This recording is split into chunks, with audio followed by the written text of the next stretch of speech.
Good morning, everyone. Thread or inspired, I have to say inspired. And about your point about frictionless, Brody, I have to say my kids are not much older than yours, and they're starting to say good morning to Alexa before saying good morning to me in the morning. So that's too much frictionless to me. But well, I'm going to try. I'm coming from the Argos side of the business. I started at Argos about 3.5 years ago when we started putting a pretty substantial transformation into place.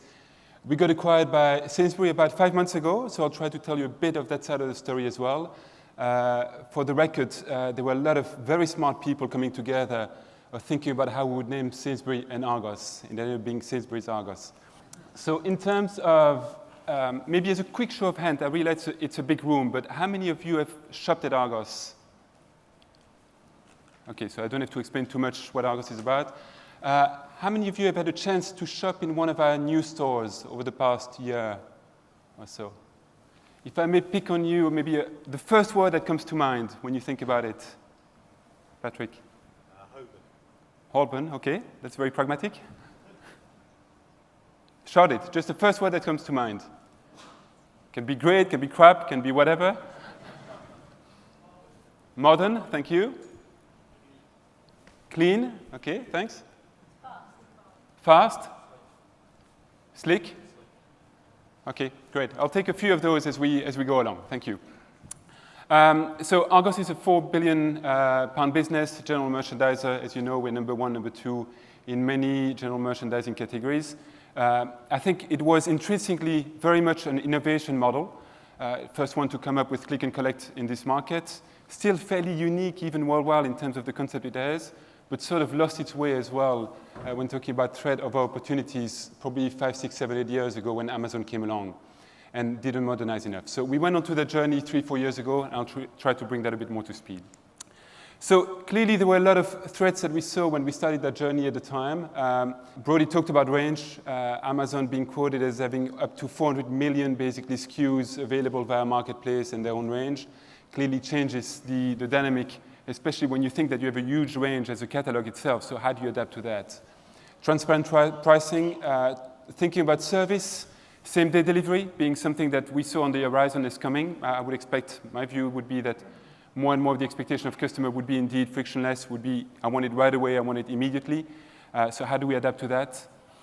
The role of physical space. When we started, many analysts in the market thought that we had way too many stores and that the expectation was that we would have to trim down quite a bit, what would we do actually with that excess space that we have potentially. So I'll come back on that quite a lot because we thought pretty hard about that problem and thinking more about how can we leverage our network of store to turn that into an asset and more almost to think about those stores as not only a store, but also a collection point and also a fulfillment center or distribution center from which we can ship directly to customers as well. Specialists coming on at the market. At the same time, you get the generalist as Amazon. You get specialists like AO, like Smith, coming and being really, really good at what they do in that particular field. How do you adapt to that and don't pick all the battles? And one we talked a lot about over the past few years have been how do we become much more of a technology company? We had friends at Accenture at first to help us on the transformation. Over time, we internalized a lot of the resource and because we saw that as a key asset for us on the technology side.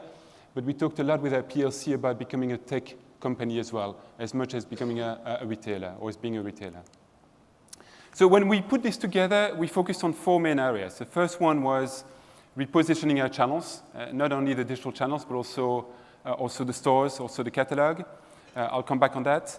The second pillar we had was how do we get more product available faster to our customers? How do we get a broader range, ideally as close as possible to customers, either immediately in store or on the same-day delivery? Then how do we, in a model that is often considered as being very catered towards C2DE, how do we try to be more universally appealing for our customers, but also to attract more brands? And then, of course, we worked on the cost side to be able to re-inject, because those transformations don't come cheap. We invested about 300 million over the last 3 years in terms of capital investment. How are we able to self-finance that as much as we can while putting the customer at the core?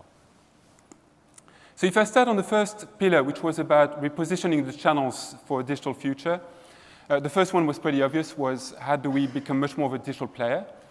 And I think Argos had that in its DNA to some extent. It may seem from the outside as a catalog business, But very much at the core, the catalog is a precursor of browsing. And there isn't much to buy into our shops, for those who know it. So to some extent, we wanted the transaction as much as possible to be more enjoyable for customers online. Now, knowing that 4 years ago, the platforms were hardly transactional, we hardly had an app, so we went onto that journey pretty aggressively, to the point that now, we've passed the 2 billion sales online per year out of 4 billion on the Argos side. We have 8 million apps installed. We are the second most visited website in the UK, only after Amazon. We made a massive investment on mobile 3 years ago. Seems obvious to all of us now, but was critical to us, to the point that we were the first one to pass £1 billion of sales on mobile and on smartphone in particular, about a year and a half ago, and starting on that. Even all the agile teams, so we set up offices in London as well to attract the right type of talent, working with Accenture, but with the right partnership that we would insource as much of the capabilities as we could over time. And the first agile teams we put in place were exclusively on mobile on this. I'll play a quick video just to give you a sense, and I think many of us now have agile teams in place or have digital hubs or innovation centers. This one to us is really the core of what we do. We have about 25 teams like this one, but a quick clip to give you a sense of how the team operates.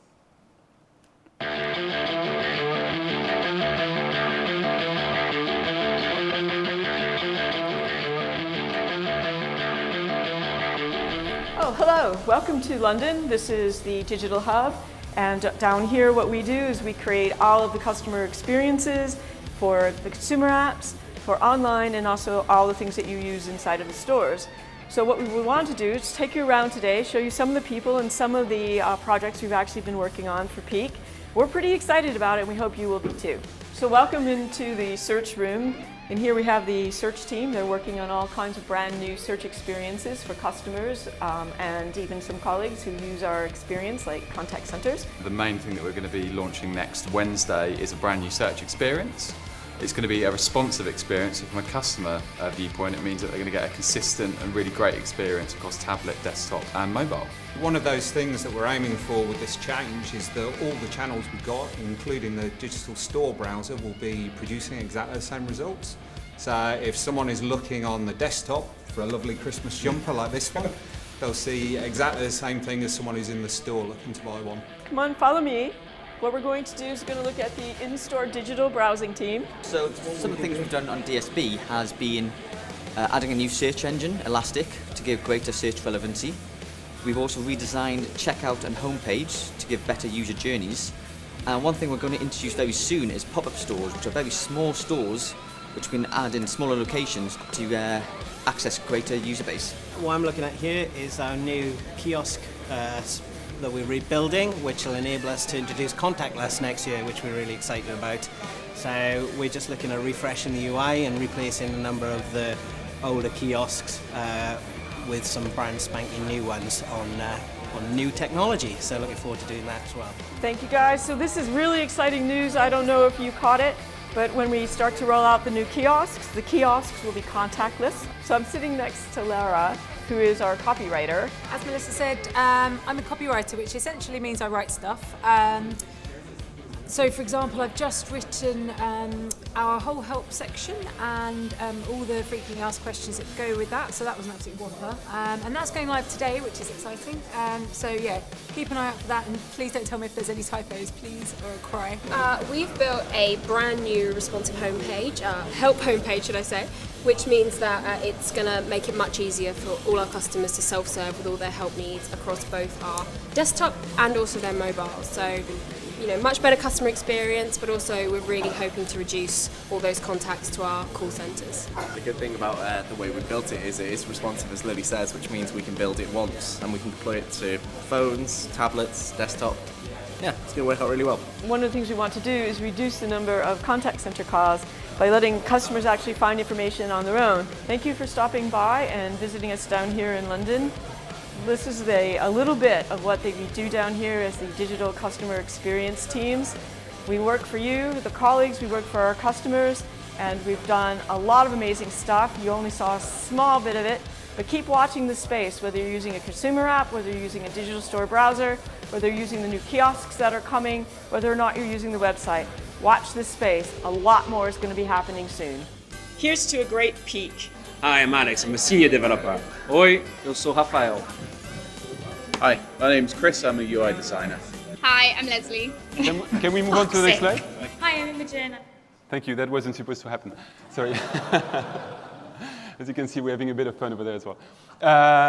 Of course, it's not just the online channels. Now we've just announced for last quarter that we reached 57% of our sales were online. On Black Friday week, we hit 65% of our sales were online. 72% of the traffic was on mobile, so in line with all the trends we're seeing on that front, so, and what we discussed. But as 50% of our customers start online, 80% of our customers still end up in store to come and collect the item by the nature of the model that we have. So obviously we invested massively, someone mentioned Holborn, for example, into converting some of our traditional store into more digital store, so that the experience from the online presence at first to order your items would be as seamless as possible all the way to the collection itself or to the returns. We started with about 6 stores about 3 years ago. Holborn was one of the very first one, Old Street as well. Now to this stage, we have about 200 of those stores among the estate have been converted. We still have some way to go, but I'll come back on that. Now, it's not just about clean, speedy, efficient store. Many compare it to some extent to Apple Store. A lot of the investment that we put was really on the back end of what happens behind the scene. So we changed voice pick, we changed voice put away, we changed the way that we have random sorting into our back rooms as well, into our stock rooms behind every store. And we worked a heck of a lot to try to get to what we call fast track collection. And fast track collection essentially is, if you have ordered online, you can effectively come into the store, you'll have some form of red carpet. So from the entry, you'll get the fastest point to one of the tills, or to one of the collection points, and the goal is within 60 seconds, we can get you in and out of the store if you want to. My personal record today is 22 seconds. I'm sure that it's beatable if anyone wants to shop with us. But that's the point that we're trying to create, because we recognize we're no John Lewis, we're not a store where we have a lot of product for browsability purposes into the front of the store. So we're really trying to work on convenience and on immediacy for our customers. So a lot of work has gone into that. Also, a lot of work has gone into the role of our colleagues in the store. So as you can probably see on the top left, we open up the kiosk as well. In the past, and there have been a lot of comedy sketch about Argos and being the guardian of the stock, so don't approach us too closely. We try to reverse that logic, to be much more open, to have colleague tools, navigators, so that they can come and help customers navigate on the catalogs that we have replaced in store, in some of those stores by the tablets themselves. Now, on the second piece, fulfillment becoming a key battleground. Brody talked about it, Patrick talked about it. Clearly, the last mile is what is a very important one for us, especially as we have 95% of our customers within 10 minutes of a store across the nation. So what we went to do, and coming back to the point about what do we do with our stores, the central point of what we did is launch a network of hub and spoke. So hub and spoke is essentially we have 800 stores across the country, and it was to take roughly 1 in 6 stores acting as a hub on behalf of the neighboring spokes. So we didn't change physically the stores, but virtually we tried to attach them as each small networks, roughly 150 small networks of hub and spokes attached to each other. What it allowed us to do was to remove a lot of the slow-moving items that we had in every store, to put those into the hub. Gives us more space into the spokes so that we can put more of the fast-moving items, which is a better customer experience. So more of what customers want when they come in store, high probability to serve them. And when we couldn't serve them, if they come into a spoke with the item that they wanted right away, then we would do rotations roughly 3 times a day from the hub to the spokes with our vans so that we could replenish based on the demand. Ideally, the demand that has been ordered even online, so that if they have ordered online, the proposition is order by 1 p.m., get by 4 p.m. If you've ordered online, let's say at lunchtime at work, you come and pick it up at the end of your workday at 5 p.m., you wouldn't even have to know that we have done a rotation. To a customer, it doesn't matter. All what matters is that the stock would be there for you when you come and pick it up. So you can sense why predictive would be incredibly important for us in those type of contexts as well. Now, the benefit of this is all of a sudden we were able to start opening stores, because one of the limitations of Argos was you needed 15,000 square feet, you needed a full set of 12,000 SKU of inventory, plus a full back room behind, which was very costly. So it was tough to even consider in previous model how we could open even more stores or more points of presence for customers. But this changed the logic, because now that you get the hub, we started experimenting with 5,000 square foot, because we could serve them from the hub. We started playing around with 2,000 square foot. We started putting some stores into Homebase, which at the time was our sister company as part of home retail, and starting to put 1,000 to 2,000 square foot basically served from those local hubs as well. All the way to putting one, for example, in Cannon Street, in the tube station, being served again by the hubs themselves. So it allows a better customer proposition. And then the extension of that was, why not, in that case, consider doing fast-track delivery, which is same-day delivery. Because now that we have those hubs, they act as a store, they act as a hub as well on behalf of the neighboring spokes, while you have customers in between each of those spokes. So why not having our delivery drivers basically ship effectively to customers in those time. We launched at the end of 2015. It was an amazing story of how much we broke things, how much we had to change, obviously a lot of legacy systems that were behind. Clearly think from a customer proposition, what could we hit at the very best at those time. We launched it at peak time, which some would see at madness, but we wanted to avoid losing another cycle and get all the learnings from peak. And since then, we've been in full swing on that. It's a service that is available to customers 7 days a week, Sundays included, with 4 slots per day, to the extent that now if you order by 6 p.m., we'll be with you at home between 7 and 10 p.m. on 20,000 range, coming from your local spokes at a price of $3.95. So this is starting to become a meaningful part of our business between fast-track delivery and fast-track collections. I'll play a little ad just to show how we're starting to, because we're using that as well to reposition the brand, to reposition in the old Argos that many still have as a view in their mind. I'll play a 30-second that shows how we're trying to use that to repositioning the brand. Get what you want today with Argos Fast Track Same Day Delivery.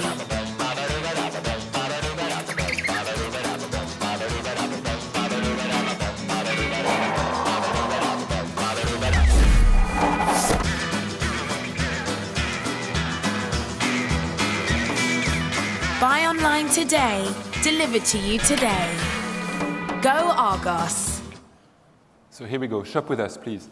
On the next one, it's not just one-man operations, also two-man. We've made massive investment into dynamic route scheduling, working with a company called Microlize as well to help having more efficient routing as well for our drivers, but also getting feedback to them when they come back from their drives. We have now 60% of our goods on two-man. We offer a next-day delivery as well, so you can see we are really going for speed, as some highlighted basically in the audience earlier. And a lot of training as well going into the quality of the service that we offer. When we have back on one man, when we offer same-day delivery, order by 6 p.m. to be there at 7 to 10, it's critical that we have, of course, the right customer experience. We could have decided, we used to work with a company called Shuttle. We could have decided to go Uber-type point-to-point, but we prefer to leverage our network, but we wanted to be in full control as well of the very last mile and the delivery that we had on that front. You wouldn't believe how many discussions we had at one point, and some in the audience remember, about do you take your hat off, do you have no hat, where's the signage exactly on your jacket, how do you greet, do you remove your shoes, when, etc., etc. So all things that really, really matter at the end of the day. To the point that the thing that makes me proudest probably on this is on that same-day delivery proposition. Now we have, last week we had 80 of NPS, 93 of customer satisfaction score, which is remarkable and very important for us because it gives us a credible chance as well to go and help consider making a step change in terms of how they view Argos as well. Talking about repositioning, that's how we thought about how do we become more universally appealing. Some of you may remember we had very kind and cute aliens a long time ago. We felt that it didn't give justice to the type of Argos we wanted to build, so we've changed a lot of the positioning. We have built a lot of our own brand portfolio as well. Obviously matters in that context, including from a margin point of view. And we have been able as well, not only to attract new customers, but also to attract new brands who didn't necessarily want to play with Argos at the time, like Nespresso, like Makita, like Bose, have all come basically to the table on the back of this. Now, beyond this, Patrick mentioned it. One of the things we had in mind as well was, do we build a closed ecosystem or do we start partnering a bit more and leveraging the type of, at least where we can win, leveraging that with other partners. An example of that has been eBay. So we reached out to eBay. because merchants on eBay have home delivery propositions, but they don't have a click and collect or a check and reserve type of propositions. So we agreed to give it a try on 50 merchants, 150 stores, and progressively over time we extend it to the entire network, to a few thousand merchants, all the way now being live on more than 1 million merchants and across the entire state. So we've just announced recently 10 million shipments being done, joined together as collection within Argos. It helps eBay because it allows them to have a consistent proposition that they can have across the UK and Ireland. It helps us as well because we benefit from the footfall and customers that get to replace Argos as well. A lot of partnership, I won't go too long, but on Google, I mentioned some with the tube stations as well, like Cannon Street. And one I'll focus a bit more on is with Sainsbury's. So on the back of that network of hub and spoke, when we started to put some stores into home base, we reached out, or we have a lot of historical ties as well with Sainsbury's, of one of the points that supermarkets wanted to address in their current market was excess space in some areas. So we agreed actually to put some Argos stores within about 10 Sainsbury's, did all sorts of trials along the lines of what I described earlier, leveraging those hubs to serve those spokes, and we tried from 2,000 square feet to 5,000 square feet. Clearly, it was a year of learning where all of us wanted to understand how much we could scale that. All of us wanted to understand how much could it have an impact on a grocery shop as well. So if an Argos customer gets to enjoy the parking facilities from Sainsbury open all the way to 11 p.m., would they on top of it more naturally do a grocery shop extra on the back of it? What would be the lift? Which ultimately, after 1 year of dating, pretty much resulted in Sainsbury acquiring us, which was announced mid last year and took effect after all the regulatory approvals on the 3rd of September last year.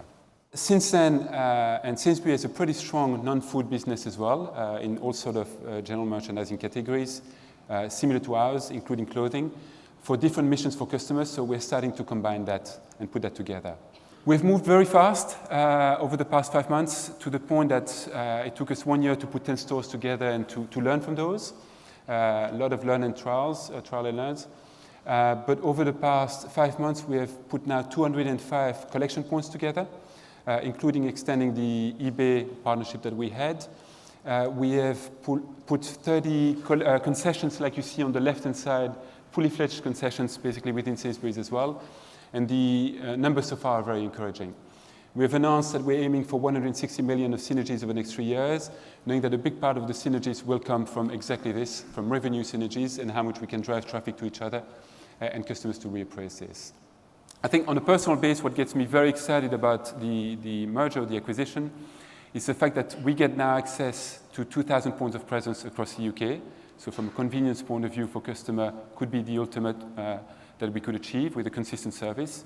And at the same time, we get access to 27 million shoppers that shop on a weekly basis. Quite frankly, one of the weaknesses from Argos is people shop 4 or 5 times a year, versus at Sainsbury, you get a weekly shop done by the nature of the range. So it allows us to really approach that market and really offer what we have this. Now, for all this to work, and you can see the direction of travel with 57% digital participation, moving and growing pretty fast, growing at 13, 14, 15%. The more we go in smaller format, the more we go into those spokes, the more we want to push immediacy and same-day delivery, the more we need customers to start online. Because we still have a lot of customers coming into our store, doing the shopping on the catalog, and then going to the counter. But at the extreme, in the collection point, it doesn't work because we're not even stocked in there. So we have a lot of work to do as well to leverage the catalog, to leverage all the assets we have, to leverage our store colleagues as well, to drive the journey to start online, and then for customers to choose whatever is best for them for a collection point, either as a same-day delivery, either in a Sainsbury store, either with a fast-track 60-second, or to take more time to browse around. And I'll close on this, probably the thing I'm most proud of, and it may seem a bit out of scope to some extent of the delivery conference as such, but it's probably the culture that has evolved over the last 4 years within the business. So it's a culture which has changed a lot. Instead of being just a guardian of the stock and being with a team that actually protects that, now it's much more open. We've taken some pretty strong step of taking NPS, Net Promoter Score, as one of the bonus incentive for pretty much all teams. NPS has increased by more than 20% over the last year alone, which is one of the biggest bump in our sector that we have seen. We have an army of about 30,000 colleagues in store, and now 200,000 colleagues when you add the Sainsbury's colleague, which I fondly call, and our retail team calls them a digital army, because they're an extension of a digital journey, and they are there to help customers navigate through that, make the transition with us as well. So as much as to Brody's point, the world is moving incredibly fast, there's still a lot of education to take customers by the hand, especially when we've taken 40 years of educating them about a catalog and a certain way to shop with us. I think we've made big steps and still have a long way to go, but on becoming much more of a technology company so that we can adjust to whatever comes our way, and having the right engineering team, the right digital teams, the right supply chain team, machine learning expertise so that we can adjust pretty quickly. And generally, inside it starts feeling like a startup, which gives me a lot of comfort that we can put something quite unique basically in the space if we can keep going at that pace. Thank you very much. Thanks for listening, and I hope you get to shop with us.